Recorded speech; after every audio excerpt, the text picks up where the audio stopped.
ಎಲ್ಲರಿಗೂ ಶರಣಾರ್ಥಿಗಳು.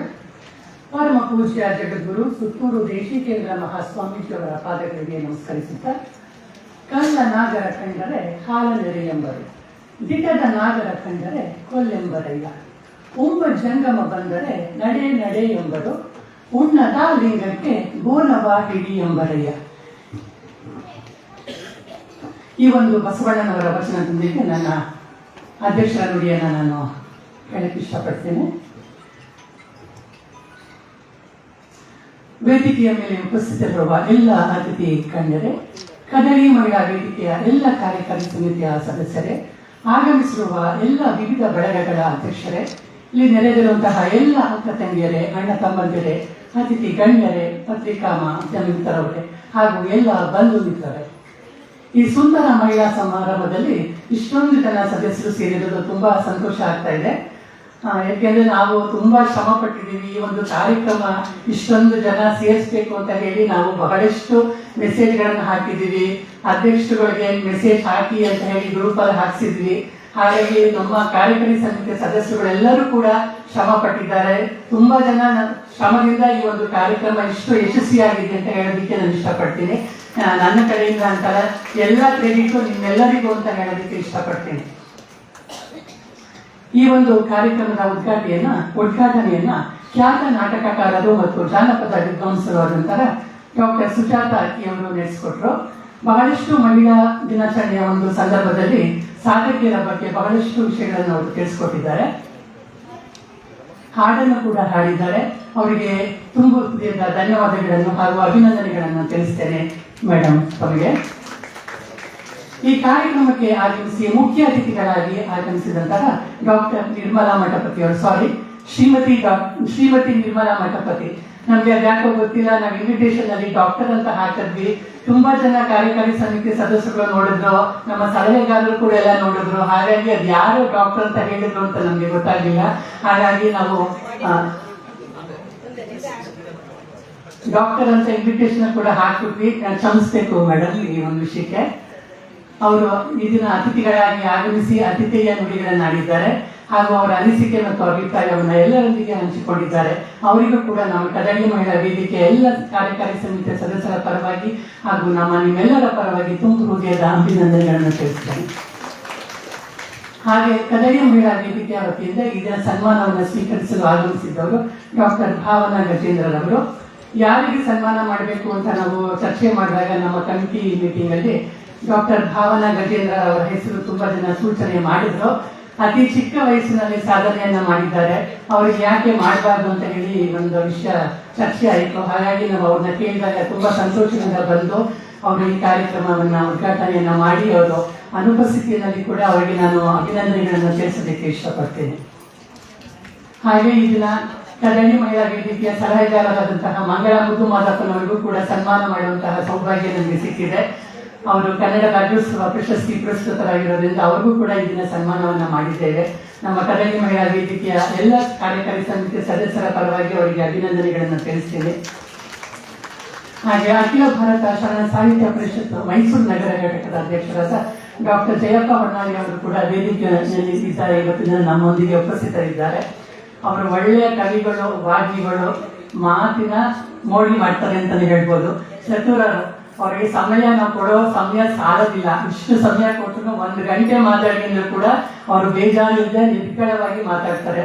ಅವರಿಗೆ ಕೊಟ್ಟಿರೋ ಸಮಯ ಸಾಲಲ್ಲ, ಕ್ಷಮಿಸ್ಬೇಕು ಸರ್. ಯಾಕೆಂದ್ರೆ ತುಂಬಾ ಕಾರ್ಯಕ್ರಮ ಇರೋದ್ರಿಂದ ನಾವು 10 ನಿಮಿಷ ಮಾತಾಡಿ ಅಂತ ಹೇಳಿದ್ವಿ. ಆದ್ರೂ ಸ್ವಲ್ಪ ಸಮಯ ಜಾಸ್ತಿನೇ ತಗೊಂಡಿದ್ದಾರೆ. ಆದ್ರೂ ಬಹಳಷ್ಟು ವಿಷಯಗಳನ್ನ ಅವರು ತಿಳಿಸ್ಕೊಟ್ಟಿದ್ದಾರೆ ನಮ್ಮ ಎಲ್ಲ ಸದಸ್ಯರಿಗೆ. ಅವರಿಗೂ ಕೂಡ ಅಭಿನಂದನೆಗಳನ್ನು ಸಲ್ಲಿಸ್ತೇನೆ. ಈ ಸಂದರ್ಭದಲ್ಲಿ ನಾನು ತುಂಬಾ ಮಾತನಾಡಬೇಕು ಅಂತ ಅನ್ಕೊಂಡೆ. ಈಗಾಗಲೇ ತುಂಬಾ ಸಮಯ ಆಗಿದೆ. ಎಲ್ಲರೂ ಬಹಳಷ್ಟು ವಿಷಯಗಳನ್ನ ಅತಿಥಿಗಳೆಲ್ಲರೂ ಮಾತಾಡಿದ್ದಾರೆ. ಹೆಚ್ಚು ಮಾತನಾಡಬಾರ್ದು ಅಂತ ನಾನು ಈ ಸಂದರ್ಭದಲ್ಲಿ ಅನ್ಕೋತಾ ಇದ್ದೇನೆ. ನಾವು ಶರಣ ಸಾಹಿತ್ಯ ಪರಿಷತ್ ಅಡಿಯಲ್ಲಿ ಕೆಲಸ ಮಾಡಬೇಕಾಗಿದೆ. ಶರಣ ಸಾಹಿತ್ಯ ಪರಿಷತ್ ಅಧ್ಯಕ್ಷರಾದ ಡಾಕ್ಟರ್ ಜಯಪ್ಪ ಹೊನ್ನಾಳಿ ಅವರ ಜೊತೆ ನಾನು ಕದಳಿ ಮಹಿಳಾ ವೇದಿಕೆ ಅಧ್ಯಕ್ಷರಾಗಿ ಕೆಲಸ ಮಾಡ್ತಾ ಇರೋದು ತುಂಬಾ ಹೆಮ್ಮೆ ಹಾಗೂ ಸಂತೋಷದ ವಿಷಯ ಅಂತಾನೆ ಅಂತ ಅನ್ಕೊಳ್ತೀನಿ. ಯಾಕಂದ್ರೆ ಎಲ್ಲ ರೀತಿಯಲ್ಲೂ ನಾವು ಅವರಿಗೆ ಸಹಕಾರ ಪ್ರೋತ್ಸಾಹ ನೀಡ್ತಾ ಬಂದಿದ್ದೀವಿ. ಇನ್ನು ಮುಂದೆಯೂ ಕೂಡ ಇದೇ ರೀತಿ ಸಹಕಾರ ಪ್ರೋತ್ಸಾಹ ನೀಡ್ತೀವಿ ಅಂತ ಈ ಒಂದು ಸಂದರ್ಭದಲ್ಲಿ ನಾನು ಹೇಳೋದಕ್ಕೆ ಇಷ್ಟಪಡ್ತೀನಿ. ವಿವಿಧ ಬಡಗಳ ಅಧ್ಯಕ್ಷರುಗಳು ಕೂಡ ಈ ದಿನ ತುಂಬಾ ಜನ ಬಂದಿದ್ದಾರೆ. ಆಮೇಲೆ ನಾನು ವೇದಿಕೆ ಕರಿತೀನಿ, ಅವರಿಗೆ ಒಂದು ಸಣ್ಣ ಒಂದು ಕಿರು ಕಾಣಿಕೆ ಇದೆ. ಯಾಕಂದ್ರೆ ಯಾರ್ಯಾರು ಬಂದಿದ್ದಾರೆ ಅಂತ ನಮಗೆ ಗೊತ್ತಿಲ್ಲ. ಸೊ ನೋಟ್ ಮಾಡಿಕೊಂಡು ಅವ್ರಿಗೆಲ್ಲ ನಾವು ರೆಕಗ್ನೈಸ್ ಮಾಡುವಂತಹ ಒಂದು ಕಾರ್ಯಕ್ರಮ ಇಟ್ಕೊಂಡಿದ್ದೀವಿ. ನಮ್ಮ ಕದಳಿ ಮಹಿಳಾ ಬಳಗಗಳಲ್ಲಿ 23 ಬಳಗಗಳಿದೆ. 23 ಬಳಗಗಳಿಂದ ಸಾವಿರಾರು ಜನ ಸೇರ್ಬೋದಾಗಿತ್ತು. ನನಗೆ ಇಷ್ಟ ಆಗಿದ್ದೇನು ಅಂತ ಹೇಳಿದ್ರೆ, ದೊಡ್ಡ ಆಡಿಟೋರಿಯಂನ ನಾವು ಯಾಕೆ ಚೂಸ್ ಮಾಡಿದ್ವಿ ಅಂತಂದ್ರೆ, ತುಂಬಾ ಜನ ಬರ್ತಾರೆ. ಹಾಗಾಗಿ ಬೆಳಗ್ಗೆಯಿಂದ ಸಂಜೆವರೆಗೂ ನಾವು ಕಾರ್ಯಕ್ರಮನ ಮಾಡೋಣ. ಯಾರು ಹಿಂದಿನವ್ರು ಯಾರು ಮಾಡಿಲ್ಲ ಅಂತಾನೆ ಹೇಳ್ಬೋದು. ಸಾಯಂಕಾಲ ಮಾಡ್ತಾ ಇದ್ರು 4-4:30 ಕಡಿಮೆ ಜನ ಬರ್ತಾ ಇದ್ರು. ಯಾತಕ್ಕೆ ಮಹಿಳಾ ದಿನಾಚರಣೆನ ತುಂಬಾ ಅದ್ದೂರಿಯಾಗಿ ವಿಶೇಷವಾಗಿ ಮಾಡಬಾರ್ದು ಅಂತ ಹೇಳಿ ನಾವು ಈ ಒಂದು ಸಭಾಂಗಣವನ್ನ ತೆಗೆದುಕೊಂಡಿದ್ದೀವಿ.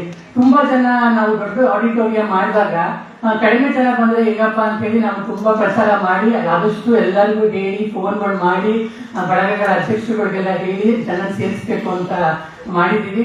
ಸುಮಾರು ಜನ ಬಂದಿದ್ದಾರೆ. ಇನ್ನೂ ನಿರೀಕ್ಷೆ ಇತ್ತು ನಮ್ಗೆ.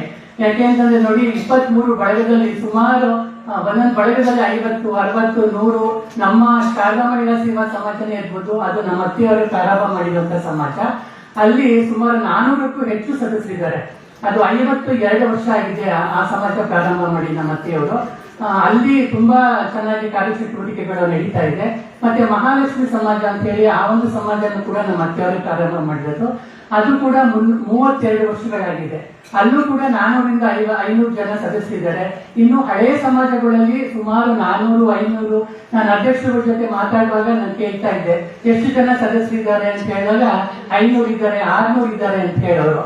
ಎಷ್ಟು ಜನ ಬರ್ತಾರೆ ನಿಮ್ಮ ಕಾರ್ಯಕ್ರಮಕ್ಕೆ ಅಂದ್ರೆ 25, 30 ಅಂತ ಹೇಳೋರು. ನನಗೆ ಕೇಳಿ ತುಂಬಾನೇ ಬೇಜಾರಾಯ್ತು. ಯಾಕೆಂತಂದ್ರೆ ಅಷ್ಟೊಂದು ಜನ ಸದಸ್ಯರು ಇರುವಾಗ ಯಾಕೆ ಇಷ್ಟು ಕಡಿಮೆ ಜನ ಬರ್ತಾ ಇದ್ದಾರೆ, ಅದಕ್ಕೆ ಏನ್ ಕಾರಣ ಅಂತ ನೀವೆಲ್ಲ ಸ್ವಲ್ಪ ಯೋಚನೆ ಮಾಡ್ಬೇಕು. ಒಳ್ಳೊಳ್ಳೆ ಕಾರ್ಯಕ್ರಮಗಳನ್ನ ರೂಪಿಸಿ ಮಹಿಳೆಯರಿಗೆ ಇವತ್ತಿನ ಕಾಲದಲ್ಲಿ ಏನೇನು ಇಷ್ಟ ಆಗತ್ತೆ ಆ ಒಂದು ಕಾರ್ಯಕ್ರಮಗಳನ್ನ ರೂಪಿಸ್ತಾರೆ, ಖಂಡಿತ ಸದಸ್ಯರುಗಳು ಹೆಚ್ಚಾಗ್ತಾರೆ ಅಂತ ನನ್ನ ಒಂದು ಸಲಹೆ ಮತ್ತು ಅಭಿಪ್ರಾಯ ಅಂತ ಹೇಳಕ್ಕೆ ಇಷ್ಟಪಡ್ತೀನಿ. ಯಾಕಂದ್ರೆ ಹಿಂದೆ ಮಾಡ್ತಾ ಇದ್ರು ಅದನ್ನೇ ನಾವು ಮಾಡ್ಬೇಕು ಅಂತ ಏನಿಲ್ಲ, ಒಂದು ಬದಲಾವಣೆ ತರಬೇಕು. ಈಗ ಮಹಿಳಾ ದಿನಾಚರಣೆ ಕಾರ್ಯಕ್ರಮದಲ್ಲಿ ನಾವಿವತ್ತು ಈಗ ಬೆಳಗಿನಿಂದ ಸಂಜೆವರೆಗೂ ಮಾಡ್ತಾ ಇದ್ದೀವಿ. ಹಿಂದೆ ಯಾರು ಮಾಡಿಲ್ಲ. ಮಧ್ಯಾಹ್ನ ಮನರಂಜನಾ ಕಾರ್ಯಕ್ರಮಗಳು ಇರ್ಬೋದು, ಬೇಕಾದಷ್ಟು ಕಾರ್ಯಕ್ರಮಗಳನ್ನ ನಾವು ಇನ್ವಿಟೇಷನ್ ನೋಡಿ ತುಂಬಾ ಕಲರ್ಫುಲ್ ಆಗಿ ಮಾಡಿದ್ವಿ. ಈ ಇನ್ವಿಟೇಷನ್ ನೋಡಿದ್ರೇನೆ ಎಲ್ಲರಿಗೂ ಬರ್ಬೇಕು ಅಂತ ಅನ್ಸ್ಬೇಕು. ಆ ರೀತಿ ನಾವು ಇನ್ವಿಟೇಷನ್ ಮಾಡಿದೀವಿ. ಮಧ್ಯಾಹ್ನ ಮನರಂಜನಾ ಕಾರ್ಯಕ್ರಮಗಳು ಇದೆ ವಿವಿಧ ಬಳಗಗಳ ಸದಸ್ಯರುಗಳಿಂದ. ಮತ್ತೆ ಅನಿರೀಕ್ಷಿತ ಬಹುಮಾನ ಇದೆ, ಅದೃಷ್ಟಶಾಲಿ ಬಹುಮಾನ, ಮತ್ತೆ ವಿಶೇಷವಾಗಿ ಅಲಂಕಾರ ಮಾಡ್ಕೊಂಡಿದ್ದವ್ರಿಗೆ ಬಹುಮಾನ ಇದೆ, ಲಕ್ಕಿ ಲೇಡಿ ಇದೆ. ಇನ್ನು ಅನೇಕ ಕಾರ್ಯಕ್ರಮ, ತಂಬೋಲ ಆಟ ಕೂಡ ನಾವು ಆಡಿಸ್ಬೇಕು ಅಂತ ಅನ್ಕೊಂಡಿದ್ದೀವಿ.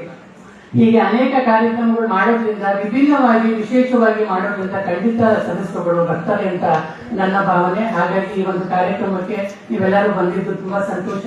ಸಂಜೆವರೆಗೂ ನೀವೆಲ್ಲರೂ ಇರಬೇಕು, ಇದ್ದು ಎಲ್ಲರೂ ಸಹಕಾರ ನೀಡಿ ಪ್ರೋತ್ಸಾಹ ನೀಡಿ ಅಂತ ಹೇಳೋದಕ್ಕೆ ಇಷ್ಟಪಡ್ತೇನೆ. ಮತ್ತೆ ನಮ್ಮ ಶರಣ ಸಾಹಿತ್ಯ ಪರಿಷತ್ತು ಅಂಗಸಂಸ್ಥೆ ಆಗಿರೋದ್ರಿಂದ ನಾವು ವಚನ ವ್ಯಾಖ್ಯಾನ, ವಚನ ಗಾಯನ ಹಾಗೂ ದತ್ತಿ ಉಪನ್ಯಾಸಗಳನ್ನೆಲ್ಲ ಕೂಡ ನಾವು ಮಾಡ್ತಾ ಬಂದಿದ್ದೀವಿ ಕದಳಿ ಮಹಿಳಾ ವೇದಿಕೆಯ ವತಿಯಿಂದ. ಹಾಗೂ ಶರಣ ಸಾಹಿತ್ಯ ಪರಿಷತ್ ಅವರು ಕೂಡ ತುಂಬಾ ಈ ಒಂದು ಕಾರ್ಯಕ್ರಮಗಳನ್ನೆಲ್ಲ ಮಾಡ್ತಾ ಇದ್ದಾರೆ. ನಾವು ಅನೇಕ ಕಾರ್ಯಕ್ರಮಗಳನ್ನ ಹಮ್ಮಿಕೊಂಡಿದ್ದೀವಿ. ಈಗಾಗಲೇ ನಾವು 2-3 ದತ್ತಿ ಕಾರ್ಯಕ್ರಮಗಳನ್ನ ಮಾಡಿದ್ದೀವಿ. ಶಾಲಾ ಕಾಲೇಜುಗಳಲ್ಲಿ ವಚನ ಗಾಯನ ಸ್ಪರ್ಧೆ, ಮಾತೃ ಮಂಡಳಿ ಶಾಲೆಯಲ್ಲಿ ನಾವು 180 ಮಕ್ಕಳಿಗೆ ವಚನ ವಾಚನ ಮತ್ತು ವಚನ ವ್ಯಾಖ್ಯಾನ ಸ್ಪರ್ಧೆಯನ್ನ ಮಾಡಿ ಸುಮಾರು ತುಂಬಾ ಎಲ್ಲ ಒಂದು ಒಳ್ಳೆ ಕಾರ್ಯಕ್ರಮ ಮಾಡಿ ತುಂಬಾ ಯಶಸ್ವಿ ಆಯಿತು. ಮತ್ತೆ ಇನ್ನೊಂದು ಕಾರ್ಯಕ್ರಮ ಮೈಸೂರು ಜೈಲಲ್ಲಿ ಕೂಡ ನಾವು ಒಂದು ಕಾರ್ಯಕ್ರಮ ಮಾಡಿದ್ವಿ.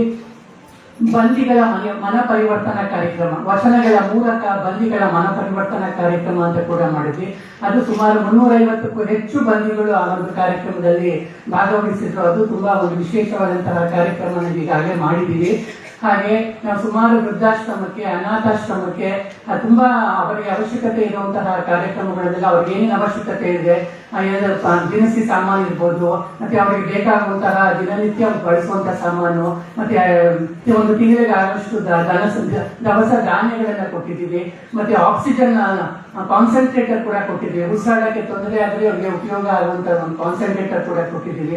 ಇನ್ನು ಅನೇಕ ಸಾಮಾನುಗಳನ್ನು, ಮತ್ತೆ ಬೆಡ್ಶೀಟ್ಸ್ ಇರ್ಬೋದು, ದಿಂಬನ್ ಕವರ್ ಇರ್ಬೋದು, ಶಾಲು, ಹೀಗೆ ಅನೇಕ ಕಾರ್ಯಕ್ರಮಗಳನ್ನ ನಾವು ಸೇವಾ ಕಾರ್ಯಕ್ರಮಗಳನ್ನು ಕೂಡ ನನ್ನ ಒಂದು ಅವಧಿಯಲ್ಲಿ ಮಾಡಬೇಕು, ಇನ್ನು ಹೆಚ್ಚು ಮಾಡಬೇಕು ಅನ್ನೋ ಒಂದು ಆಸಕ್ತಿ ನಮ್ಮ ಕದಳಿ ಮಹಿಳಾ ವೇದಿಕೆಯಿಂದ ಇದೆ. ಮತ್ತೆ ಈಗ ಒಂದು ವಾರದ ಹಿಂದೆ ನನ್ನ ಹುಟ್ಟುಹಬ್ಬದ ಪ್ರಯುಕ್ತ ನಾವು ಹೆಲ್ತ್ ಕ್ಯಾಂಪ್ ಅನ್ನು ಮಾಡಿದ್ವಿ.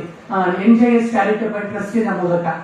ಹಾಗಾಗಿ ಅಲ್ಲೂ ಕೂಡ 295 ಮಕ್ಕಳುಗಳು ಪೇಷಂಟ್ಸ್ ಎಲ್ಲ ಬಂದು ಒಂದು ಕ್ಯಾಂಪ್ ಅನ್ನ ಉಪಯೋಗ ಮಾಡಿಕೊಂಡ್ರು. ನಾನು ಗ್ರೂಪಲ್ಲೆಲ್ಲ ಹಾಕಿದ್ದೆ. ಸೊ ಹೆಚ್ಚು ನಮ್ಮ ಕಾರ್ಯಕ್ರಮಕ್ಕೆ ನೀವೆಲ್ಲರೂ ಭಾಗವಹಿಸಿ ಅಂತ ಹೇಳ್ತಾ ಇದ್ದೀನಿ. ಯಾಕೆಂತಂದ್ರೆ ತುಂಬಾ ಜನ ಮಹಿಳೆಯರೆಲ್ಲ ಇಲ್ಲಿ ಇದ್ದೀರಾ, ಮತ್ತೆ ಇಷ್ಟು ಜನ ಯಾವಾಗ ಸಿಗ್ತೀರಾ ಗೊತ್ತಿಲ್ಲ, ಮುಂದಿನ ಕಾರ್ಯಕ್ರಮದಲ್ಲಿ ಸಿಗೋದು.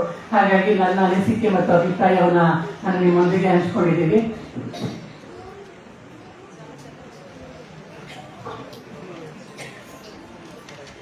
ಮತ್ತೆ ಈ ಒಂದು ಸಂದರ್ಭದಲ್ಲಿ ನಾನು ನನ್ನ ಯಜಮಾನ್ರು ಬರ್ತಾರೋ ಇಲ್ವೋ ಅಂತ ಅನ್ಕೊಂಡಿದ್ದೆ. ನಾನು ಅವ್ರನ್ನ ಕೇಳಿದ್ರೆ ಬನ್ನಿ ಅಂತಂದ್ರೆ ಇಲ್ಲ ಬರಲ್ಲ ಅಂತಾರೆ. ಯಾಕೆಂದ್ರೆ ಮಹಿಳಾ ದಿನಾಚರಣೆ ಕಾರ್ಯಕ್ರಮ ಆಗಿರೋದ್ರಿಂದ ಇಲ್ಲ ನಾನು ಬರಲ್ಲ ಅಂತಾರೆ. ಅದಕ್ಕೆ ನಾನು ಕರೆಯಕ್ಕೆ ಹೋಗ್ಲಿಲ್ಲ. ನೋಡೋಣ, ಬಂದ್ರೆ ಬರ್ಲಿ, ಇಲ್ಲದ್ರೆ ಇಲ್ಲ ಅಂತ ನಾನು ಸುಮ್ಮನೆ ಇದ್ದೆ. ನೋಡಿದ್ರೆ ಬಂದ್ರು, ಸರಿಯಾದ ಸಮಯಕ್ಕೆ ಬಂದ್ರು. ಜಯಪ್ಪ ಅವರಿಗೆ ಸನ್ಮಾನ ಮಾಡುವಂತ ಕರೆಕ್ಟ್ ಟೈಮ್ಗೆ ಬಂದ್ರು. ಮತ್ತೆ ನಾನು ಮಾತಾಡೋದನ್ನ ಕೇಳಕ್ಕೇನೆ ಬಂದ್ರು ಅಂತ ಅನ್ಸುತ್ತೆ. ಹಾಗಾಗಿ ನಿಜವಾಗ್ಲೂ ಹೇಳ್ಬೇಕು ಅಂತಂದ್ರೆ ಅವರು 2 ಬಾರಿ ಲಯನ್ಸ್ ಜಿಲ್ಲಾ ರಾಜ್ಯಪಾಲರಾಗಿದ್ರು ಲಯನ್ಸ್ ಜಿಲ್ಲೆಗೆ. ಇದು ಇತಿಹಾಸದಲ್ಲೇ ಮೊದಲು. ಯಾಕೆಂತಂದ್ರೆ ಒಂದು ಸಲ ಗವರ್ನರ್ ಆಗೋದೇ ಕಷ್ಟ, ತುಂಬಾ ರಾಜಕೀಯ ಇದೆ. ಅಂತದ್ರಲ್ಲಿ ಅವರು 2 ಬಾರಿ ಲಯನ್ಸ್ ಜಿಲ್ಲಾ ರಾಜ್ಯಪಾಲರಾಗಿ ಸೇವೆಯನ್ನು ಸಲ್ಲಿಸಿದ್ದಾರೆ.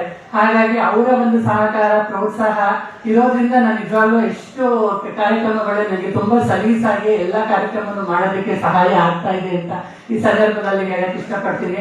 ಅವರಿಗೆ ತುಂಬು ಹೃದಯದ ಧನ್ಯವಾದಗಳು ನನ್ನ ವೈಯಕ್ತಿಕವಾಗಿ ಹಾಗೂ ಕದರಿ ಮಹಿಳಾ ವೇದಿಕೆ ಎಲ್ಲ ಸೋದರಿಯರ ಪರವಾಗಿ. ಯಾಕೆಂದ್ರೆ ಅವ್ರಿಗೆ ಏನಾದ್ರು ಒಂದು ಕೆಲಸ ಹೇಳ್ಬಿಟ್ರೆ ನನಗಿಂತ ಬೇಗ ಯಾವ್ಯಾವ ಕೆಲಸ ಆಗ್ಬೇಕು ಟಕ್ ಅಂತ ಮಾಡ್ಬಿಡ್ತಾರೆ, ಇನ್ನೇನ್ ಮಾಡ್ಬೇಕು ಅಂತಾರೆ. ಸೊ ಅಂತ ಒಂದು ಸಪೋರ್ಟ್ ನನಗೆ ಇರೋದ್ರಿಂದ ನಾನು ನನ್ನ ಅವಧಿನಲ್ಲಿ ತುಂಬಾ ಒಳ್ಳೊಳ್ಳೆ ಕಾರ್ಯಕ್ರಮಗಳನ್ನ ಮಾಡಕ್ಕೆ ಸಹಾಯ ಆಗತ್ತೆ ಅಂತ ನಾನು ಅನ್ಕೊಂಡಿದ್ದೀನಿ. ಸೊ ಇನ್ನು ಹೆಚ್ಚು ಮಾತಾಡೋದು ಬೇಡ. ತುಂಬಾ ಅತಿಥಿಗಳೆಲ್ಲ ಈಗಾಗಲೇ ಸಾಕಷ್ಟು ಮಾತನಾಡಿದ್ದಾರೆ. ಇನ್ನು ಮಧ್ಯಾಹ್ನದ ಕಾರ್ಯಕ್ರಮಗಳೆಲ್ಲ ಇರೋದ್ರಿಂದ ಎಲ್ಲರಿಗೂ ತುಂಬ ಹೃದಯದ ಧನ್ಯವಾದಗಳನ್ನು ತಿಳಿಸ್ತಾ ನನ್ನ ಮಾತನ್ನ ಮುಗಿಸ್ತೇನೆ. ನಮಸ್ಕಾರಗಳು.